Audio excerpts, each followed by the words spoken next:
Welcome to Not Milk Never Milk. Subscribe if you're lactose intolerant. In this video, I will explain how to fix a loose PS5 L2 button. First, gather your tools: a small Phillips head screwdriver, a plastic prying tool, and perhaps some isopropyl alcohol. A loose L2 button can be frustrating, making games less enjoyable.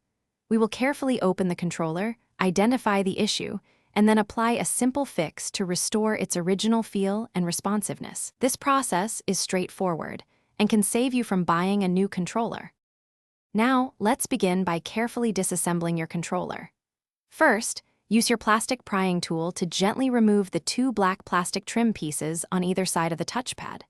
Next, you will find 4 small Phillips head screws on the back of the controller. Unscrew these completely. With the screws removed, carefully use your prying tool to separate the front and back halves of the controller, being mindful of any ribbon cables. With the controller open, locate the L2 trigger mechanism. Often, a loose button is due to a dislodged or weakened spring or simply accumulated debris. Carefully remove the L2 button and its small spring. Use a cotton swab with isopropyl alcohol to clean any dirt or grime around the pivot points and the spring's seating area. Then, carefully reseat the spring, ensuring it provides proper tension and the button moves smoothly. Now it's time to put everything back together.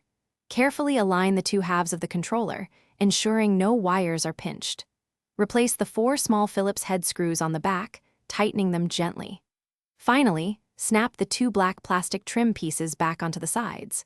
Once reassembled, connect your controller to your PlayStation 5 console and thoroughly test the L2 button to confirm it now feels firm and responsive.